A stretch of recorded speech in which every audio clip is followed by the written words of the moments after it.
ngo okay murakaza neza rero nanone kuri YouTube channel yanyu ya official nkuko mubizi na mungu wanyu Iradukunda Jiva nta gihe nta mwanya yazabaha video kereka idahari by'umwihariko ku matsinda yacu abiri ariyo Morex Kids ndetse na Children's Foundation n'andi matsinda yose mu Rwanda y'abana gusa yangano tuzatwibandaho cyane dudatinze rero ndagira mbaze ngumenyeshe ko ku munsi w'ejo Chelsea na Morex Kids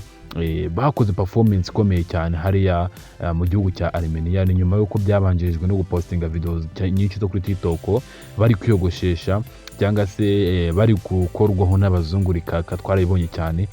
bazina yireba iyo video iyo bari kubogosha yaje kubakurikirwa nono baratashye nyine bajya mu rugo ku munsi wari ukurikiyeho bari kwitegura igitaramo nuko igitaramo cyari kimeze ndaje nyibereka ngo kuri iyo video imbere y'iyi video ngiye kwibereka igitaramo ko cyari kimeze ni igitaramo kiza cyane itsinda rya Morex Kids ryashimishije abantu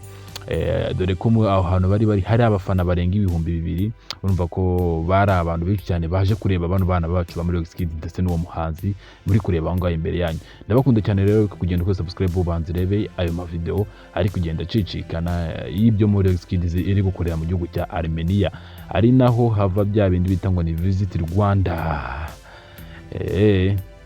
ibino bintu se itsinda rya Children's Foundation yari ryigera ribikora mumbwire muri comment twiganirire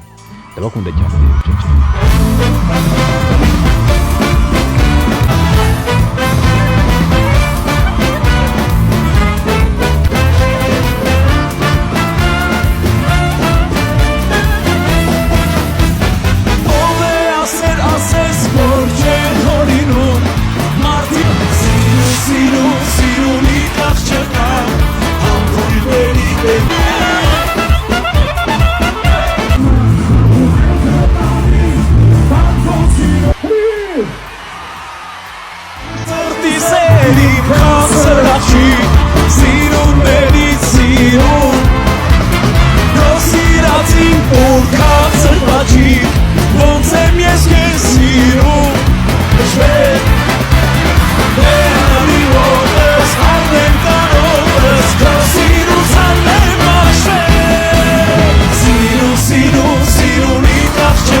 bashaka ibikoresho byiza kandi byoroshye kubikoresha kandi binahendutse